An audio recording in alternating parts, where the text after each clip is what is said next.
श्री स्वामी समर्थ मराठी जगत या यूट्यूब चॅनलमध्ये तुमचे खूप खूप स्वागत आहे। आजच्या व्हिडिओमध्ये आपण सुखी आणि समृद्ध आयुष्यासाठी अशा कोणत्या गोष्टी आहेत की ज्या तुम्हाला करायच्या आहेत त्याविषयीची संपूर्ण माहिती बघणार आहोत। चला तर मग व्हिडिओला सुरुवात करूया। तर शास्त्र असं सांगतं की ज्याही घरातील महिलांना लोकांना अशा सवयी असतात त्या घरामध्ये माता लक्ष्मी सदैव वास करते असं म्हणायला हरकत नाही। त्या सवयी कोणत्या आहेत, त्या गोष्टी कोणत्या आहेत की ज्या तुम्हाला रोज करायच्या आहेत तेच आपण बघणार आहोत। प्रत्येक माणसाला रोज सकाळी लवकर उठायलाच हवं आणि आधी आंघोळ करायला हवी। लवकर निजे लवकर उठे त्यास आयु आरोग्य ज्ञान संपत्ती मिळे अशी एक ओवी आहे आणि त्या ओवीनुसार जोही मनुष्य लवकर उठतो त्याला चांगले आरोग्य तर मिळते, शिवाय लक्ष्मी संपत्ती त्याच्या हातामध्ये राहते। याचे कारण असे की सकाळी लवकर उठल्यानंतर भरपूर असा वेळ आपल्याला प्रत्येक कार्य करायला मिळतो आणि त्यामुळेच आपले सर्व कार्य पूर्णत्वास जातात। आता सकाळी उठल्यानंतर आंघोळ करायची आहे आणि आंघोळ केल्यानंतर सर्वात प्रथम सूर्याला अर्घ्य द्यायचे आहे। सूर्याला अर्घ्य देताना ओम श्रीम सूर्याय नमः या मंत्राचा जप तुम्हाला करायचा आहे। गुरुवारच्या दिवशी आवर्जून त्या अर्घ्य देण्याच्या पाण्यामध्ये हळद टाकायची आहे आणि रोज थोडंसं कुंकू आणि अक्षता टाकून सूर्यदेवाला अर्घ्य तुम्हाला द्यायचं आहे। अनेकांच्या घरी अशी सवय असते की सकाळी उठल्यानंतर अंगण झाडले जाते, मग ते आंघोळी आधी असो किंवा आंघोळी नंतर असो, जेव्हा केव्हाही तुम्ही अंगण झाडता। म्हणजेच आता बरेच लोक फ्लॅटमध्ये राहतात, मग ते अंगण झाडणार तरी कसे, तर त्यांच्यासाठी अंगण म्हणजे आपला जो मुख्य दरवाजा असतो त्या मुख्य दरवाजासमोर जेवढीही केवढी जागा का असेना, छोटीशी का असेना, पण तुम्हाला ते झाडून घ्यायचे आहे। पायपुसने झटकून स्वच्छ करायचं आहे आणि तेथे थोडंसं पाणी शिंपडायचं आहे। यामागे वैज्ञानिक कारण आहेत।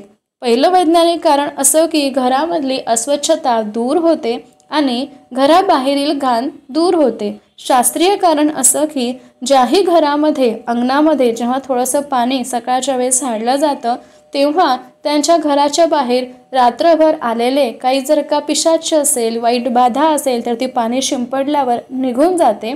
आणि दुसरी गोष्ट अशी की अनेकदा आपले जे पित्र असतात ते अन्नाच्या पाण्याच्या शोधामध्ये इतरत्र भटकत असतात आणि अचानक आपल्या दारासमोर येऊन थांबतात, म्हणून मग तेव्हा त्यांच्याकडून आपल्याला त्रास होऊ नये म्हणून जेव्हा आपण थोडंसं पाणी आपल्या दरवाजामध्ये शिंपडतो तेव्हा ते पाणी पिऊन तृप्त होतात आणि आपल्याला आशीर्वाद देऊन निघून जातात असं शास्त्र सांगतं। तर ही सवय आवर्जून तुम्हाला असायला हवी। आता दुसरं असं की गुरुवारी हळदीने तुम्हाला उंबरठ्याचे लेपन करायचे आहे। आता हळदीने उंबरठ्याचे लेपन करण्यासाठी एका वाटीमध्ये हळद घ्यायची आहे, तर थोडंसं गोमूत्र टाकायचे आहे। चारही बोटांनी ते हळद आणि गोमूत्र एकत्र करून तो उंबरठा सारवायचा आहे, म्हणजे त्या उंबरठ्याला हळद लावायची आहे। त्यावर छान तुम्हाला स्वस्तिक काढायचे आहे किंवा पावलं काढायचे आहेत किंवा त्या जे उंबरठा आहे त्या उंबरठ्यावर 8 टिके कुंकाचे तुम्हाला लावायचे आहे। 8 टिके कशासाठी, तर माता लक्ष्मी ज्याही घरामध्ये वास करेल, ज्याही घरामध्ये माता लक्ष्मी येईल त्या घरामध्ये ती अष्टरूपामध्ये हजर राहावी, अष्टरूपामध्ये तिने वास करावा अशी त्यामागची मान्यता असते। आणि आपला जो मुख्य दरवाजा असतो त्या दारासमोर रोज रांगोळी तुम्हाला काढायची आहे। एवढेच नव्हे तर शक्य झाल्यास घरी पंचयज्ञ करावा। पंचयज्ञ म्हणजे काय, तर भुकेल्याला तहान्यांना पाणी द्यावे, अन्न द्यावे। यामध्ये आपण जेव्हा पहिल्यांदा जेव्हा स्वयंपाक करतो तेव्हा स्वयंपाक करताना जेव्हा तावा आपण ठेवतो तेव्हा ताव्यावर थोडेसे दूध शिंपडावे, मग रोजही शिंपडले तरी काही हरकत नाही, कारण यामुळे तुमच्या घरामध्ये अनारोग्य वास करत नाही असं शास्त्र सांगतं। त्याचप्रमाणे जेव्हा पहिली पोळी जी बनवता ती पहिली पोळी घरातल्या कुणीही खायची नाही, तर गाय आणि कुत्र्यासाठी तुम्हाला ते पोळी काढून ठेवायची आहे। शक्य झाल्यास कावळ्याला सुद्धा द्यायची आहे।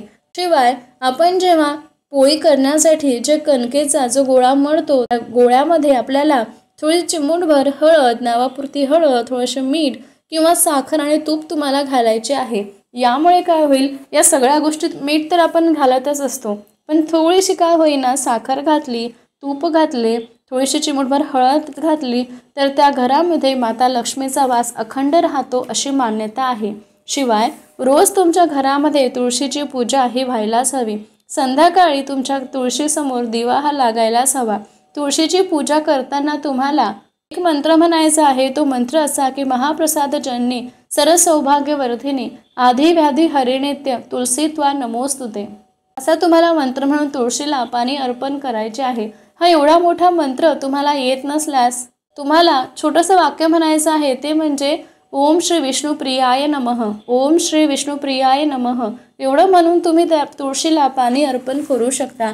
याशिवाय मंगळवार, गुरुवार, शुक्रवार सायंकाळी तुमच्या घरी श्रीसूक्ताचे पठण करून श्रीयंत्रावर कुंकुमार्चन तुम्हाला करायचे आहे आणि व्यंकटेश स्तोत्राचे सुद्धा पठण करायचे आहे।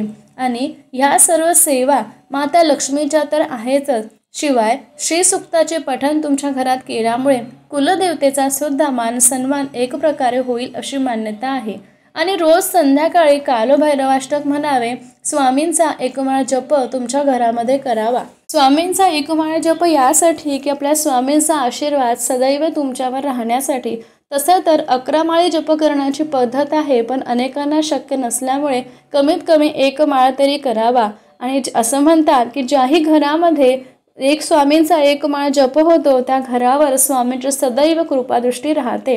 सोबतच कालभैरवाष्टकाचे पठण ज्याही घरामध्ये होते त्या व्यक्तीच्या डोक्यावर असलेला काळ दूर होतो आणि स्वतः भैरव त्याचे रक्षण करतात अशी मान्यता आहे। म्हणून आपल्या स्वतःचे संरक्षण व्हावे, वाईट गोष्टीपासून आपण दूर राहावे आणि भैरवाने आपले रक्षण करावे यासाठी रोज कालभैरवाष्टक त्या घरामध्ये म्हणणे जरुरी असते।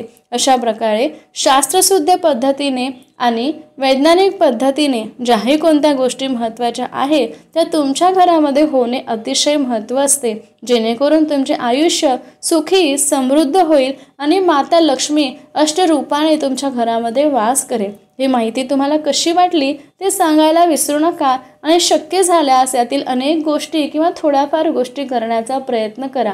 माहिती आवडल्यास लाईक आणि सबस्क्राईब करा आणि अशाच नवीन माहितीसाठी चॅनलला भेट देत राहा। धन्यवाद।